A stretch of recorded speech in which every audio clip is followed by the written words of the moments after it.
نقیب ہندوستان جناب نجم شمسی صاحب کے اشعار پہ اچھل اچھل کے آپ لوگ داد دے رہے تھے۔ شاعر اسلام امبلید گلشن بغداد شاہکار ترنم جناب اظہر پھول پوری صاحب کو بھی آپ لوگوں نے سنا، جناب شاعر اسلام شہباز رضا صاحب کو بھی آپ لوگوں نے سنا، قاری انس رضا صاحب کو بھی آپ لوگوں نے سنا، مجھ سے قبل ایک بہترین خطاب بھی آپ لوگوں نے سنا۔ لیکن جان لیں میں جن کا اشعار پڑھ رہا ہوں نا، ان میں سے کوئی بھی ان سے بڑا نہیں ہے، ان میں سے کوئی بھی ان سے بڑا نہیں۔ جن کا اشعار پڑھ رہا ہوں نا، انہیں ہی کلام الامام کہا جاتا ہے۔ معلوم ہے جب تمام اسلام کے دشمنوں نے 1300 صدی میں یہ کہا تھا کہ تم ہر محفل میں نبی کو یاد کیوں کرتے ہو، جبکہ معاذ اللہ کے نبی مر کے مٹی میں مل گئے ہیں، تو تمام شاعروں کے قلم رک گئے تھے، تمام شعراء کے قلم ٹھہر گئے تھے۔ لیکن بریلی والا نے جب قلم چلایا تو لکھا، تو زندہ ہے واللہ، تو زندہ ہے واللہ، میری چشم عالم سے چھپ جانے والے۔ جب ظالموں نے کہا کہ اگر زندہ ہے تو وہ تمہیں دیتے کیا ہیں، ان سے ملتا کیا ہے، تو اعلیٰ حضرت سرکار نے کہا کون دیتا ہے دینے کو منہ چاہیے، کون دیتا ہے دینے کو منہ چاہیے، دینے والا ہے سچا ہمارا نبی، اور جن کے طلبوں کا دھون ہے آب حیات ہے وہ جامع مسیحا ہمارا نبی۔ عشق کی ایسی مثال بنے کہ تمام ظالموں نے کہا احمد رضا اگر عشق نبی لے کر بڑھے گا تو تجھے آگے بڑھنے نہیں دیں گے، عشق رسول لے کے چلے گا تو تجھے چلنے نہ دیں گے۔ تو معلوم ہے بریلی کے سرزمین سے اعلیٰ حضرت سرکار نے لکھا، میں مجرم ہوں آقا مجھے ساتھ لے لو، میں مجرم ہوں آقا مجھے ساتھ لے لو، یہ رستے میں ہے جا بجا تھانے والے۔ اور جب سب کے قلم خاموش ہو گئے دشمنوں کے، تو اعلیٰ حضرت کیا لکھتے ہیں پتہ ہے، رضا نفس دشمن ہے دم میں نہ آنا، رضا نفس دشمن ہے دم میں نہ آنا، کہاں تو نے دیکھے ہیں چندرانے والے۔ اتنے بڑے شاعر کا شعر پڑھ رہا ہوں، آپ اتنی خاموش۔ معلوم ہے پوری دنیا کے صرف رسول سے عشق کرنے والوں کو چھوڑ کر، نبی سے عشق کرنے والوں کو چھوڑ کر، میں پورے دنیا کے مشرکین منافقین فاسق مسلمانوں کو چیلنج کرتا ہوں کہ اعلیٰ حضرت کے اس اشعار کا ترجمہ لگا کے دکھائیں کہ عرش کی عقل دنگ ہے، چرخ پہ آسمان ہے، جانے مراد اب کدھر، ہائے وہ تیرا مکان ہے، ہائے وہ تیرا مکان ہے۔ اور عرش پہ تازہ چھیڑ چھاڑ، فرش پہ طرفہ دھوم دھام، عرش پہ تازہ چھیڑ چھاڑ، فرش پہ طرفہ دھوم دھام، کان جدھر لگائیے بس تیری ہی داستان ہے، کان جدھر لگائیے تیری ہی داستان ہے۔ کچھ عرض معروض کرنے سے پہلے آئیے ہم سب مل کر جناب پاک محمد رسول اللہ صلی اللہ تعالی علیہ وسلم کے دربار گہربار میں عقیدت و محبت کے ساتھ درود پاک پڑھنے کی سعادت حاصل کریں۔ بلند آواز پڑھیں، اللہم صلی علی سیدنا شفیعنا طبیبنا قلوبنا حبیبنا مولانا محمد مبارک وسلم، صلو علیہ صلاۃ و سلام علیک یا رسول اللہ صلی اللہ تعالی علیہ وسلم۔ دعا ہے رب العالمین کی بارگاہ میں کہ مولا ہم سبھی کی حاضری کو اپنی پیاری پیاری بارگاہ میں قبول و مقبول فرمائے۔ بڑی دیر سے آپ حضرات یہاں بیٹھے ہوئے ہیں، دعا ہے رب کی بارگاہ میں کہ مولا آپ کا یہاں بیٹھنا، آپ کا یہاں آنا، آپ کا سننا اپنی بارگاہ میں قبول فرمائے۔ اور مجھ سے قبل جن لوگوں نے بھی نعت و منقبت شریف پڑھی، تقریر کی، دعا ہے رب کی بارگاہ میں مولا ان پڑھنے والوں کے عمر میں، عمل میں، ہنر میں برکت عطا فرمائے۔ جیسے کہ مجھ سے پہلے جو خطیب آئے تھے حضرت علامہ مولانا حافظ و قاری جناب عبد المتین صاحب قبلہ، ان کو ایک وقت دیا گیا تھا کہ آپ کو 20 منٹ بولنا ہے۔ اسی طریقے سے جناب انس رضا صاحب نے مجھے بھی وقت دیا ہے کہ آپ کو بھی 25 سے 30 منٹ بولنا ہے، تو کچھ دیر مجھے بھی سماعت کر لیں۔ اگر چاہیں گے تو اس سے کم بھی ہو سکتا ہے، چاہیں گے تو 5-10 منٹ اور بھی بڑھ سکتا ہے، ٹھیک ہے۔ ایک مرتبہ سب کوئی دل لگا کے نبی پر درود پاک پڑھ لیں، اللہم صلی علی سیدنا شفیعنا طبیبنا قلوبنا حبیبنا مولانا مبارک وسلم، صلو علیہ صلاۃ و سلام علیک یا رسول اللہ صلی اللہ علیہ وسلم۔ رب قدیر قرآن کریم ارشاد فرماتا ہے، سبحان الذی اسری بعبدہ لیلا من المسجد الحرام، پاک ہے وہ ذات جو رات ہی رات اپنے بندے کو لے گیا مسجد حرام سے مسجد اقصی کی طرف۔ جان لیں اس آیت مبارکہ میں رب قدیر نے اپنے محبوب کی معراج کا سفر بیان کیا۔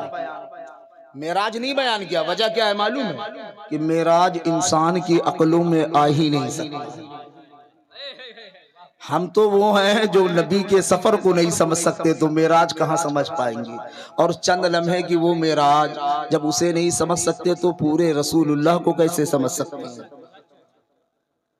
اللہ تبارک و تعالیٰ نے 1,24,000 کم و بیش انبیاء کرام کو بھیجا، جس میں سے فردن فردن نبیوں کو رب نے معراج عطا فرمائی۔ کسی کو کے اوپر آگ ٹھنڈی کر کے معراج کرائی، کسی کو مچھلی کے پیٹ میں 40 دن 40 رات زندہ رکھ کر کے معراج کرائی، کسی کو کشتی پہ سوار کر کے معراج کرائی، تو کسی کو کوہ طور پہ بلا کر کے معراج کرائی۔ جتنے نبیوں کو رب قدیر نے معراج کرائی اسی زمین کے اوپر کرائی، جتنے انبیاء کو رب تبارک و تعالیٰ نے معراج کرائی اسی زمین کے اوپر کرائی۔ لیکن جب اپنے حبیب کی باری آئی تو اس زمین کے اوپر نہیں، عرش کے اوپر بلا کر کے معراج کرائی۔ اس زمین کے اوپر نہیں، معراج لفظ یہ جو معراج ہے نا، یہ معراج ہی رسول کا رازوں سے بھرا ہوا۔ معراج کی ہر ادا نبی کا معجزہ ہے، ہر ایک ادا۔ چھوڑ دو معراج سمجھنے کے لیے، آئیے لفظ معراج کو ہی سمجھ لیا جائے۔ لفظ معراج سے میں نے پوچھا ہے معراج بتا تو صحیح کہ معراج سب سے بڑی کس کی ہوئی، کہاں پر ہوئی، کس نے کرائی، کس کے ذریعے کرائی گئی؟ تو لفظ معراج نے کہا کہ اگر ایسی بات ہے تو میرے لفظ معراج کے الفاظ کو گن لو۔ میں نے گننا شروع کیا، میم، عین، رے، الف، جیم، 5 الفاظ ہے۔ میں نے کہا لفظ معراج سے میم ہے، عین ہے، رے ہے، الف ہے، جیم ہے، اور جب یہ 5 کو ملا دو تو لفظ معراج مکمل ہو جاتا، معراج مکمل ہو جاتا۔ لفظ معراج نے کہا اے مصطفیٰ کے دیوانے کیا آپ بھی نہیں سمجھ پایا؟ اے مصطفیٰ کے عاشق الگ الگ کر کے بھی نہیں سمجھ پایا؟ اے مصطفیٰ کے دیوانے کیا پڑھ کر بھی نہیں سمجھ پایا؟ میں نے عرضیہ پیش کی، مجھے تو سمجھ میں آ گیا، لیکن ہو سکتا ہے کچھ دیوانوں کو نہ آئے سمجھ میں، ہو سکتا ہے کچھ عاشقوں کو نہ آئے سمجھ میں، ذرا سمجھا دے۔ تو لفظ معراج کا میم بول پڑا کہ سب سے بڑی معراج رب نے محمد الرسول اللہ کی کرائی ہے۔ سب سے بڑی معراج رسول اللہ نے محمد الرسول اللہ کی کرائی۔ میں نے کہا سمجھ میں آ گیا کہ سب سے بڑی معراج محمد الرسول اللہ کی کرائی، لیکن کرائی کہاں گئی، کس جگہ پہ کرائی گئی؟ تو لفظ معراج کا آئین بول پڑا عرش اعظم پہ بلا کر کرائی گئی، عرش اعظم پہ بلا کر کرائی گئی۔ میں نے کہا سمجھ میں آ گیا کہ محمد الرسول اللہ کو معراج کرائی گئی، عرش پہ بلا کر کرائی گئی، لیکن کرائی کب گئی؟ دن میں کرائی گئی، رات میں کرائی گئی، صبح کرائی گئی کہ شام میں کرائی گئی، کس وقت کرائی گئی؟ ابھی میں سوچ ہی رہا تھا کہ لفظ معراج کی رے بول پڑی، نادان، نہ تو دن میں کرائی گئی، نہ تو صبح کرائی گئی، نہ تو شام میں کرائی گئی، رات کے تھوڑے سے لمحے میں رب نے اپنے محبوب کو زمین سے عرش میں بلایا اور معراج عطا فرما دیا، لفظ معراج کرا دیا۔ نعرہ رسالت، علماء اہل سنت، نعرہ تکبیر، نعرہ رسالت۔ میں نے کہا لفظ معراج سمجھ میں آ گیا کہ محمد الرسول اللہ کو معراج کرائی گئی، عرش پہ بلا کر کرائی گئی، رات میں کرائی گئی، لیکن معراج میں رات میں عرش پر بلایا کس نے؟ بلایا کس نے تھا؟ تو معراج کا الف کہتا ہے کہ اللہ نے بلوایا تھا، معراج کا الف کہتا ہے اللہ نے بلوایا تھا۔ ایک سوال پھر کھڑا ہوا کہ محمد الرسول اللہ کو معراج ہوئی، عرش پہ بلوا کے کی گئی، رات کے تھوڑے سے لمحے میں کرائی گئی، اللہ نے بلوا کر کے کرایا، کیا ڈائریکٹ بلوا لیا؟ ڈائریکٹ بلوا لایا یا کسی کے ساتھ میں بلایا؟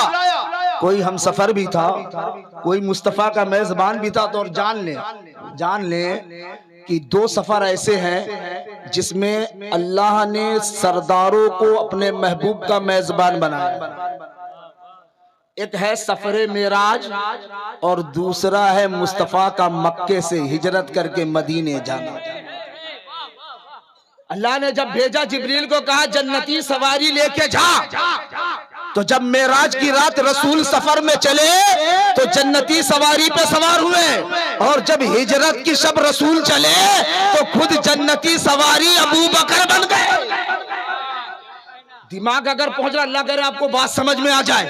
دو سفر وہ ہے نبی کی جو کائنات عالم میں سب سے بڑی بے مثال ہے، ایک ہے سفر معراج، دوسرا ہے مکے سے ہجرت کر کے مدینے جانا۔ یہاں بھی ہم سفر ہے، وہاں بھی ہم سفر ہے، یہاں بھی میزبان ہے، وہاں بھی میزبان ہے، یہاں بھی جنتی سواری ہے، وہاں بھی جنتی سواری ہے، یہاں بھی جنتی سواری ہے، وہاں بھی جنتی سواری ہے۔ نہ جانے ظالموں کو سمجھ میں کیوں نہیں آتا، ایک کو تو جنتی کہتا ہے اور دوسرے پہ انگلیاں اٹھاتا ہے۔ مصطفیٰ یہاں بھی سوار ہے، مصطفیٰ وہاں بھی سوار ہے، اور ہمارا اہل سنت والجماعت کا عقیدہ ہے مصطفیٰ جہاں بھی سوار ہو وہ جنتی ہوتا ہے۔ مصطفیٰ جہاں بھی سوار ہو وہ جنتی ہوتا ہے۔ میں نے پوچھا کس کے ذریعے بلایا گیا، تو معراج کا جیم نے کہا حضرت جبریل کے ذریعے بلایا گیا۔ معلوم ہے یہ معراج رسول کی جسم و جسمانیت کے ساتھ تھی، نور و نورانیت کے ساتھ تھی، روح و روحانیت کے ساتھ تھی، روح و روحانیت کے ساتھ تھی۔ اچھا ایک بات ہو، یہ تو آپ نے سنا ابھی علامہ عبد المتین صاحب سے کہ رب نے اپنے محبوب کو معراج کرائی، زمین سے ام ہانی کے گھر سے مسجد اقصیٰ لے گئے، وہاں نبیوں کی امامت فرمائے، وہاں سے چلے، ایک مرحلہ ہے۔ اس کے بعد آسمانوں کا سفر کرے، پہلے پہ گئے، دوسرے پہ گئے، تیسرے پہ گئے، چوتھے پہ گئے، پانچویں پہ گئے، سدرۃ المنتہا پہ جا کے ٹھہر گئے۔ یہ دوسرا مرحلہ تھا، اور پھر اس کے بعد سدرۃ المنتہا کے بھی آگے گئے، سدرۃ المنتہا کے بھی آگے گئے، عرش پہ پہنچ گئے، عرش پہ۔ اور جب عرش کے بعد آقا چلے نا تو ایک لفظ چلتا رہا، ایک لفظ چلتا رہا، معلوم وہ لفظ کون سا ہے؟ ادعو منی، اے محبوب میرے قریب آ جاؤ، ادعو منی، اے محبوب میرے قریب آ جاؤ، ادعو منی، اے محبوب میرے قریب آ جاؤ۔ عرش کے بعد رسول نے جتنے قدم اٹھائے حدیثوں میں آیا، ہر قدم پہ آواز آتی رہی ادعو منی، میرے قریب آ جاؤ، میرے قریب آ جاؤ، میرے قریب آ جاؤ۔ اور جب اس قریب کو سمجھنے کے لیے دیوانوں نے عرض کیا مولا کتنا قریب تیرا محبوب تجھ سے ہوا، کچھ سمجھا دے۔ مولا کتنے قریب اپنے محبوب کو بلایا، مولا ہمیں بھی سمجھا دے۔ تو رب فرماتا ہے میرے اور میرے محبوب کی ملاقات مثال سے پاک ہے، اسے سمجھایا نہیں جا سکتا۔ کتنے قریب بلایا میں اپنے محبوب کو، کس طرح ملاقات کی یہ بتانے سے قاصر ہے، اسے بتایا نہیں جا سکتا، اسے بتایا نہیں جا سکتا۔ اور یہی وجہ تھی کہ اللہ نے جتنا انسانوں کو سمجھ میں آئے قرآن میں اتنا ہی بیان کیا کہ سبحان الذی اسری بعبدہ لیلا من المسجد الحرام الی المسجد الاقصی، جتنا سمجھ میں آئے رب نے اتنا ہی بیان کیا۔ لیکن بندوں نے پھر بھی عرض کیا مولا کچھ تو سمجھا دے، ملاقات تو اپنے محبوب سے کر رہا ہے، اپنے قریب بلا کے کر رہا ہے، جہاں پر کسی کی رسائی نہیں ہے، نہ تو کوئی فرشتہ پہنچ سکتا ہے، نہ تو کوئی انسان پہنچ سکتا ہے، نہ تو کوئی انبیاء پہنچ سکتا ہے، وہاں تو نے اپنے محبوب کو بلایا، مولا کچھ تو سمجھا۔ جب بندوں نے زیادہ اصرار کیا نا تو رب فرماتا ہے ثم دنا فتدلى قاب قوسین او ادنی، رب فرماتا اتنے قریب بلایا، اتنے قریب بلایا، اتنے قریب بلایا، اب انسانوں کو سمجھ میں آئے وہ بھاشا رب بول رہا ہے۔ رب فرماتا ہے میرے بندو اتنے قریب، اتنے قریب، اتنے قریب اپنے محبوب کو بلایا جتنے قریب تمہارے بھاؤں آپس میں ہیں۔ یہ جو بھاؤ ہے نا بھاؤ، رب فرماتا ہے اگر یہ سمجھ میں نہیں آئے، علماء کہتے ہیں کہ اگر یہ سمجھ میں آئے تو اس طرح سمجھ لو کہ دو لوگ آپس میں ہاتھ ملا کر کے جتنے قریب ہوتے ہیں اتنا قریب رب اور اس کا محبوب شب معراج میں تھا، شب معراج میں تھا۔ بعض لوگوں نے کہا یہ سفر معراج جو ہے یہ خواب میں ہوئی، کہاں ہوئی ہے؟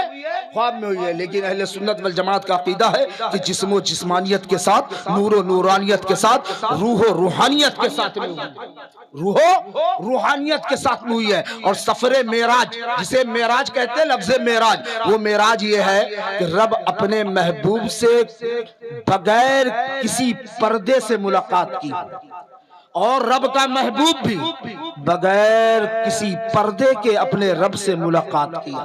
اعلیٰ حضرت سرکار اس کو اس طرح کہتے ہیں کہ میں تو مالک ہی کہوں گا کہ ہو مالک کے حبیب, میں تو مالک ہی کہوں گا کہ ہو مالک کے حبیب.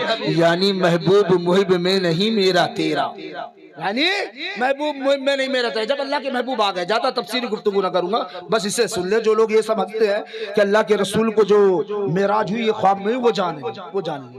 جب اللہ کے محبوب آئے نا تو آنے کے بعد صبح اٹھے, جب اٹھے نا تو یہود و نصارہ کے مجمع میں گئے. آقا یہود و نصارہ کے مجمع میں گئے اور جا کر کے کہا یہود و نصارہ سنو, میں رات کے چند لمحے میں اپنے پھوپھی ام ہانی کے گھر سے, جیسے اس طرح کہہ لیں مسجد حرام سے مسجد اقصی تک گیا. تو جتنے یہود و نصارہ دشمن تھے نا ان کا دماغ کام کرنا بند کر دیا. وجہ کیا ہے معلوم ہے؟ وجہ یہ ہے کہ کئی مہینے کا سفر, کتنی مشکل کا سفر, کتنی محنت کا سفر. اللہ کے رسول کہتے ہیں کہ چند لمحے میں پوچھا گیا یا رسول اللہ وہ چند لمحہ کہتے کس کو؟ بڑی پوائنٹ کی بات بتا رہا ہوں. یا رسول اللہ وہ چند لمحہ کہتے کس کو ہے؟ تو اللہ کے محبوب فرماتے ہیں کہ جب میں گیا تھا تو دروازے کی زنجیر ہل رہی تھی اور جب میں واپس آیا تب بھی وہ زنجیر ہل ہی رہی تھی. چند لمحے میں ذرا سوچو تو صحیح کہ اگر ہم اپنے گھر کے دروازے کو بند کریں زنجیر ہلتی رہے تو کتنی دیر تک ہل سکتی ہے, کتنی دیر تک ہل سکتی. تو مکے کے یہود و نصارہ عیسائیوں کو یہ بات سمجھ میں نہیں آ رہی تھی کہ یہ کیسے تھوڑے سے لمحے میں کتنی جلدی کہ زنجیر ہلتی رہی, یہ گئے اور واپس آئے تو زنجیر پھر بھی ہلتی رہی. عقل نہیں کام کر رہی تھی. لوگوں نے سوال کھڑا کر دیا, کہا چلو اگر مان بھی لیتے ہیں کہ آپ نے سفر معراج کیا, مسجد حرام سے مسجد اقصی کا سفر رات کے تھوڑے سے لمحے میں کیا, مان لیتے ہیں, لیکن بتائے تو صحیح کہ اگر کرے ہیں تو مسجد اقصی میں کھڑکیاں کتنی لگی ہوئی؟ بڑا عجیب سوال نہیں ہے بھائی. آپ آئے ہو یہاں پہ, آپ آئے ہو اور کل صبح میں آپ سے پوچھ لوں کہ کون کون تھا بتاؤ تو کیا بتا پاؤ گے؟ یہ بتا پاؤ گے کہ لائٹ کس کس جگہ لگی ہوئی تھی, پھول کہاں پہ لگا ہوا تھا, عباس بھائی کا ساؤنڈ سروس کہاں پہ لگا ہوا تھا؟ ہو سکتا ہے جو چیز دیکھے ہو بتا دے, لیکن جب کوئی کہیں جاتا ہے نا تو جس جگہ جاتا ہے خیال وہیں رہتا ہے, دھیان دل دماغ وہیں رہتا ہے. اور اللہ کے محبوب کو اس لیے لے کے گئے تھے مسجد اقصی کہ وہاں 1,24,000 کم و بیش انبیاء کرام کی آپ کو امامت کرنی تھی. اور امامت اس لیے آقا نے کیا تھا تاکہ اس شب میں امامت کو بھی معراج عطا ہو جائے, امامت کو بھی معراج عطا ہو جائے. لیکن لوگوں کو دماغ میں یہ کھلبلی مچی ہوئی تھی کہ چند لمحے میں کوئی کیسے مسجد حرام سے مسجد اقصی تک جا سکتا ہے.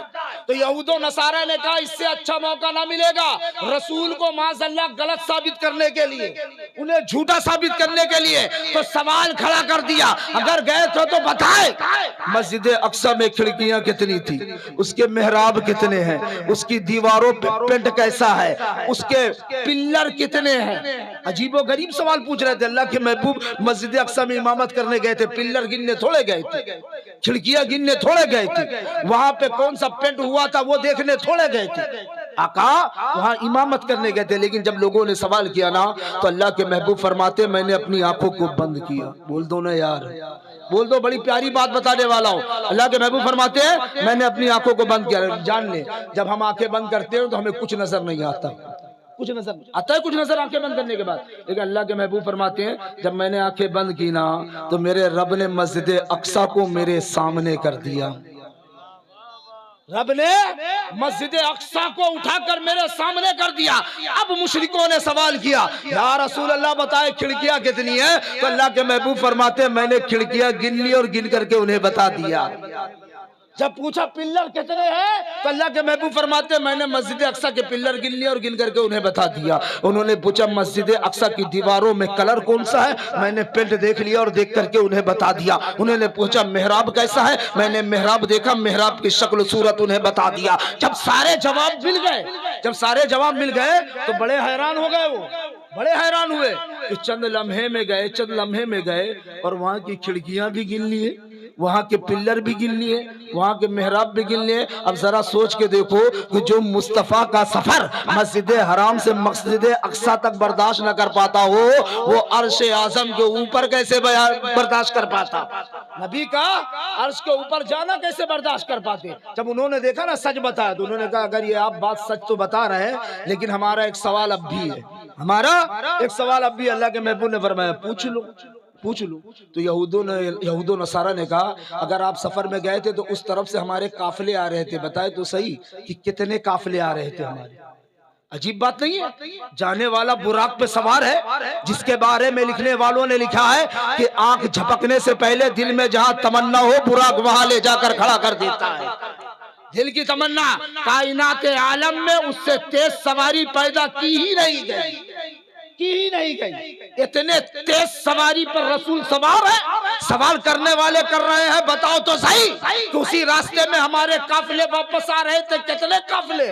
اللہ کے محبوب فرماتے ہیں جب میں جا رہا تھا تو میں نے دیکھا کہ تمہارا 3 قافلہ ادھر سے واپس آ رہا، 1-2 قافلے نہیں، 3 قافلہ واپس آ رہا ہے۔ تو انہوں نے کہا اگر آتے ہوئے دیکھا تو یہ بتائیں کہ وہ کب تک مکے میں داخل ہوں گے؟ بڑا عجیب سوال ہے ان کا، کب تک مکے میں داخل ہوں گے؟ لیکن انہیں نہیں پتا تھا یہ غیب داں نبی ہے۔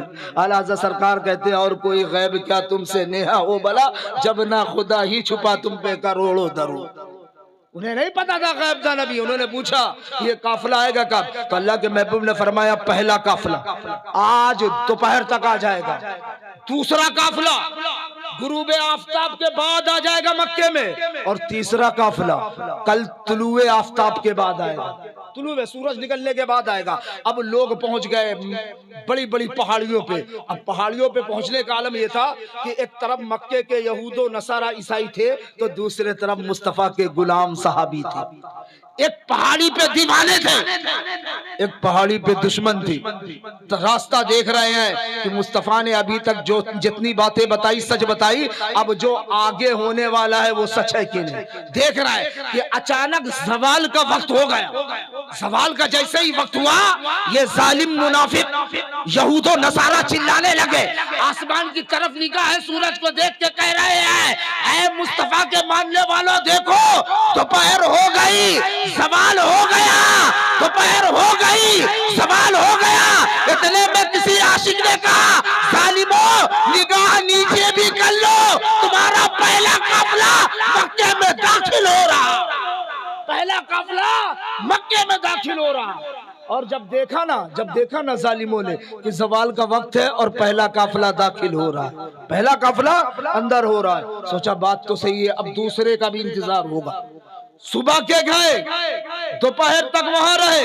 جب دوپہر میں نبی کی پہلی بات پوری ہو گئی، مکمل ہو گئی، تو شام تک بیٹھ گئے۔ دیوانے بھی بیٹھے ہوئے ہیں، ظالم بھی بیٹھے ہوئے ہیں کہ غروب آفتاب کے بعد دیکھتے ہیں مصطفیٰ کی بات صحیح ہوتی ہے کہ نہیں ہوتی، سچی ہوتی ہے کہ نہیں ہوتی ہے۔ جب غروب آفتاب کا وقت قریب آیا تو تمام یہود و نصارہ آسمان کی طرف دیکھ رہے تھے، سورج کب ڈوبے گا، سورج آسمان میں کب چھپے گا، کب یہ غروب ہوگا۔ جیسے ہی یہ غروب ہوا سب کی نگاہ آسمان کی طرف چلا رہے تھے کہ سورج غروب ہو گیا، سورج ڈوب گیا، آفتاب کھو گیا، آسمان میں چھپ گیا۔ ابھی چلا ہی رہے تھے کہ کسی عاشق نے کہا او یہود و نصارہ صرف آسمان کی طرف نہ دیکھو، پہاڑیوں سے نیچے بھی دیکھو، تمہارا دوسرا قافلہ مکے میں داخل ہو رہا ہے۔ دوسرا بھی قافلہ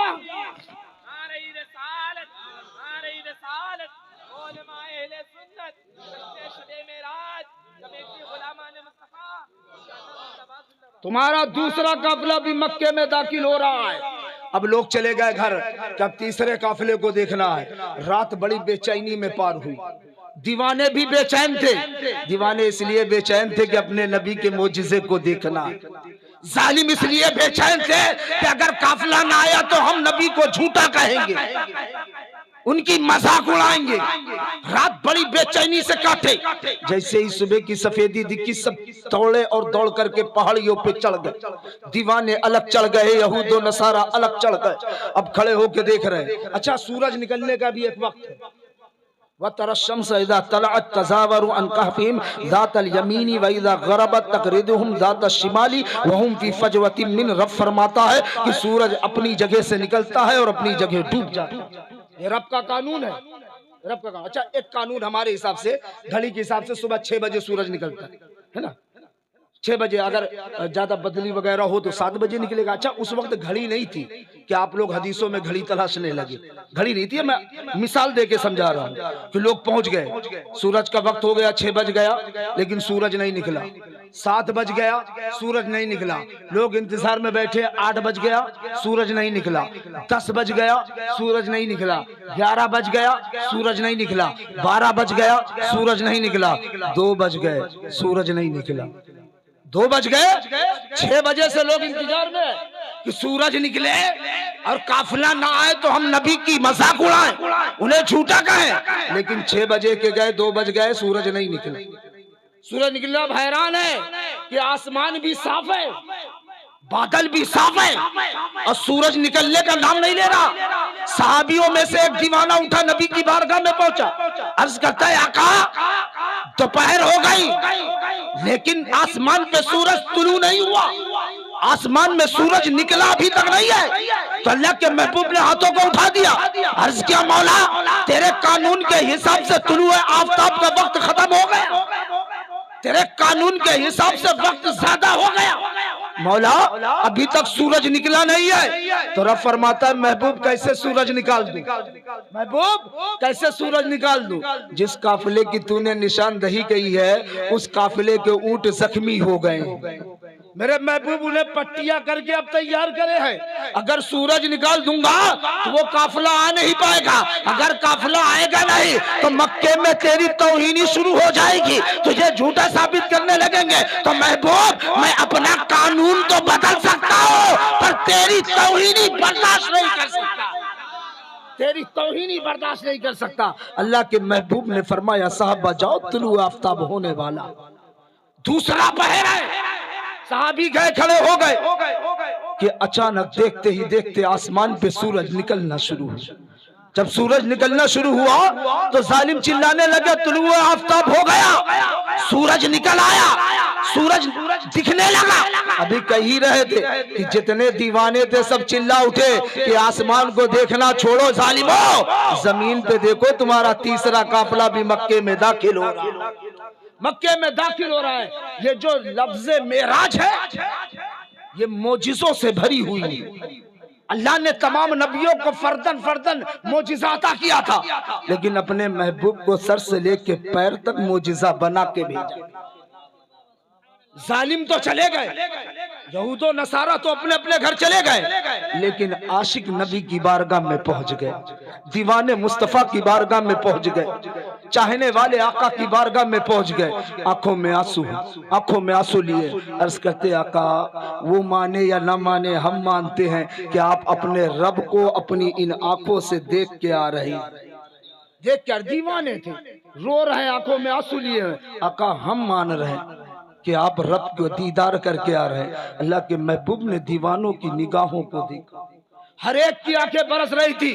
رب کا محبوب خاموش ہے. دیوانوں نے عرض کیا آقا بتائیں نا یہ بات سچ ہے؟ تو اللہ کے محبوب نے فرمایا سچ ہے.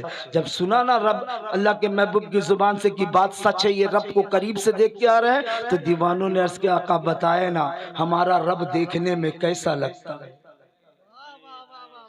ذرا سوچ کے دیکھو کہ جس ٹائم یہ سوال رسول سے ہوا ہوگا اس وقت کا عالم کیا ہوگا. جب ان کے گدا بھر دیتے ہیں شاہان زمانہ کی جھولی, محتاج کا جب یہ عالم ہے مختار کا عالم کیا ہوگا. ذرا سوچ کے دیکھو. دیوانے ہیں, دیوانے ہیں, رسول سامنے ہیں. عرض کرتے آقا ہم مانتے ہیں کہ آپ مسجد حرام سے مسجد اقصیٰ گئے, مسجد اقصیٰ سے پہلے آسمان پہ گئے, دوسرے پہ گئے, تیسرے پہ گئے, چوتھے پہ گئے, پانچویں پہ گئے, چھٹے پہ گئے, ساتویں پہ گئے, جنت پہ گئے, عرش پہ گئے اور رب کے قرب خاص میں جا کے رب سے ملاقات کر کے آئے. ہم مانتے ہیں, لیکن یا رسول اللہ بتائیں نا کہ جس رب کی ہم رات و دن عبادت کرتے ہیں وہ رب دیکھنے میں کیسا لگتا ہے, وہ رب کس طریقے کا دکھتا ہے, اس کا نور کیسا ہے. اس کی آنکھیں کیسی ہے، اس کی نورانیت کیسی ہے، اس کی خوبصورتی کیسی ہے۔ ارے دنیا میں کوئی ہوتا رب کی طرح تو رب کا محبوب مثال دے کے سمجھا دیتا، میرے دیوانوں میرا رب فلاں کی طرح دکھتا ہے۔ میں اپنے نبی کی شان بتاتا چلوں۔ جب دیوانوں نے سوال کیا یا رسول اللہ بتائی تو صحیح رب دیکھنے میں کیسا لگتا ہے؟ اللہ کے محبوب خاموش دل میں سوچ لے، ارے کوئی دنیا میں ہو تو مثال دے کے سمجھا دوں رب کیسا دکھتا ہے۔ ابو بکر آگے آ گئے، آقا جس خدا کی ہم رات بھر عبادت کرتے ہیں وہ خدا دیکھنے میں کیسا ہے؟